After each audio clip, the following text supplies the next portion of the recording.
Welcome back to ACCEL for January 2015. I'm Alfred Bove. Disc 3 begins with a discussion I had with Dr. David Brugner, Professor of Pediatrics at the Royal Children's University Hospital in Melbourne, Australia. We cover novel risk factors, even more to think about. David, welcome to ACCEL. My pleasure. You've got some interesting concepts about how early infection and inflammation affect longer development in children. So tell us a little bit about some of the things you've found. Yeah, well, thank you. It's a pleasure to be able to share some of these thoughts. The audience, I think, might be wondering why a pediatric infectious diseases physician is speaking at a cardiology meeting. And the reason I've become interested in this area increasingly is my long-standing interest, as many people have, in Kawasaki disease, which is a pediatric inflammatory vasculitis. And it's really a paradigm illness in terms of understanding how infectious triggers may lead to inflammation, which in turn will lead to coronary artery damage and long-term morbidity and mortality. More broadly, I've become interested in how early life infection and inflammation may impact on the early development of cardiovascular and cardiometabolic risk. I think there's increasing awareness now that non-communicable diseases, especially cardiac disease or cardiovascular disease and metabolic disease, have their origins in early life, possibly even before birth, but certainly in early life. And that long period of asymptomatic development of atherosclerosis and risk during childhood is a period when we could intervene to change risk trajectories and alter outcomes. It's a huge window that's currently largely overlooked in terms of reducing subsequent adult risk. Given that these are inflammatory diseases, and certainly atherosclerosis is, I think, well recognized now to be a chronic inflammatory disease or chronic inflammatory process, what's really gone largely unnoticed is the role of early life infection and early life inflammation in terms of driving or feeding into those pathophysiological pathways. So that's the focus of our research, is to look particularly at early life inflammation, perinatal inflammation, chorioamnionitis, and its effect on the early markers of atherosclerosis around the time of birth, and also the role of early life infection. Given that the infectious burden falls largely on preschool children, what is the effect of these repeated inflammatory insults on your subsequent cardiovascular and metabolic risk?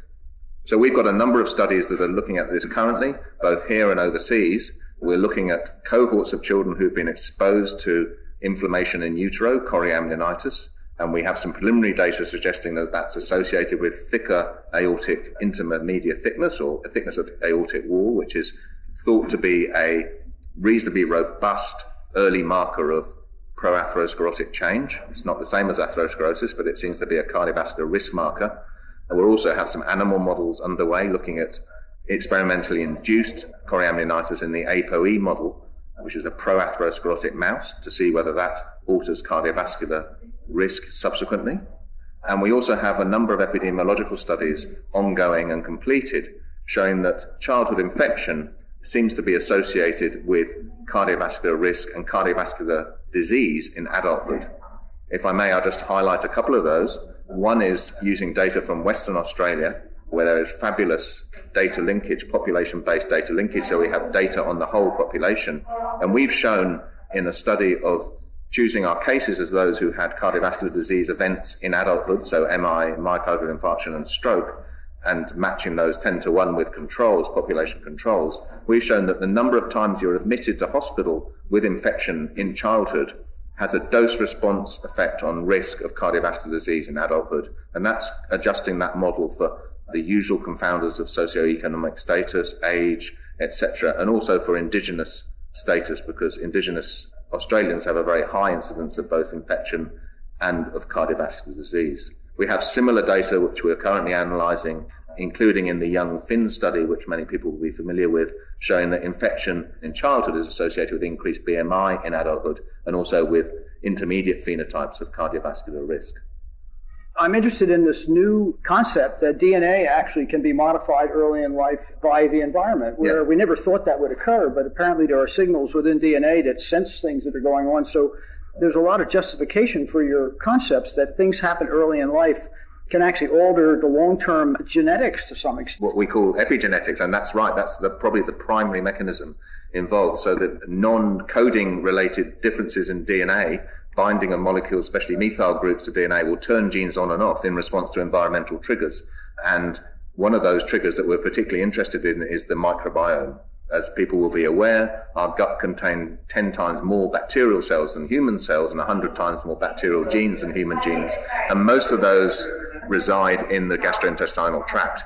And how that informs the immune system and sets up an inflammatory phenotype if you're in a risk group and in response to certain environmental cues is clearly going to be key here. And one of the things we're particularly interested in is how early antibiotic exposure might modify your microbiome and how that might translate to cardiometabolic risk in adulthood. So actually there's a two-way story here, because some of these, we'll call them infections, some of the bacteria actually are helpful to development in addition to being detrimental to development. Yeah, absolutely. The concept of good bacteria and bad bacteria is a little simplistic, but it's largely true. We've lived in harmony and then co-evolved with bacteria for millions and millions of generations. So clearly bacteria generally are beneficial. Good bacteria, or possibly a more diverse microbiome or particular bacterial species, may program your immune system in a beneficial way to give you a lower risk phenotype, whereas some bacteria or some exposures that change your microbiome may result in a higher at-risk phenotype later in life. And I think this is going to be a huge growth area. As I think about it, children in particular, and even young children, are prone to one kind of infection or other. I mean, once the children hit an age where they mingle with other children, there's no end to the infections that come along. And so I guess the concept we get is that some of these infections are probably helping the children. Others may set them up for longer-term negative effects, either metabolic or cardiometabolic somehow. We don't know which infections are particularly bad for you. I like the idea of a pathogen burden. So your overall burden of pathogens that you're exposed to in childhood seems to be key, rather than one particular organism, one particular bacteria or virus driving, say, atherosclerosis. And that we have some data to show that in our Western Australia study, which I mentioned earlier, the dose response in terms of the number of times you're admitted to hospital with infection in childhood and your cardiovascular events in adulthood is seen across all different clinical categories of infection. So it doesn't matter if you have a pneumonia or an upper respiratory tract infection or a urinary tract infection, etc. We see the same effect. So I think this is a non-specific inflammatory effect of infection. What's interesting is that all children have numerous infections, and if you're a parent or a grandparent, there are months of the year where you feel your child is almost entirely replaced by an upper respiratory tract infection. Some children, a minority, get particularly unwell and end up in hospital, and presumably those are the ones that have a more inflammatory response or a more virulent pathogen, and it may be those children that are most at risk because the inflammation may be more severe acutely, and it may be more prolonged and develop into chronic inflammation. It's a fascinating area. I guess the first question is understanding the whole process. The second question is, how do we deal with it? I mean, children get infections all the time. The big problem here is now going to be, which ones are we going to let the children continue with and which ones should we be preventing? And I'm not sure we know the answer to that. No, absolutely. It's a very good question, but clearly can't stop children getting infections. It's ubiquitous. It's part of, the education of their immune system. I think I would hope is that we can identify subpopulations of children who are at particularly increased risk, be it because they respond abnormally relatively to infection and are more pro-inflammatory, and that leads to more vascular damage, or that they have other risk factors. So they have other cardiovascular risk factors. So this is only one player, of course, in a very multifactorial process. And if we can identify the at-risk populations, then perhaps we can intervene with something that reduces that cardiovascular risk in that window of opportunity that I talked about in childhood. I don't think it's realistic to try and stop children having infections. It would put me out of a job for a start as an infectious disease physician. And I think we would have many more sick children later in life because their immune systems weren't really tuned up to the world that they live in. Well, this is a fascinating area. Let me thank you for spending some time here with ACCEL, because I have colleagues in my own institution that are infectious disease physicians who keep telling us that we are learning more and more about this whole milieu of infection, and some of it, in fact, is helpful, some of it is not. There's a lot of understanding yet to be developed. Absolutely. I would say watch this space. I think this is a very exciting area, and we'll see a lot of interesting work coming in this area in the years to come. Good. Well, thanks again for being here. My pleasure.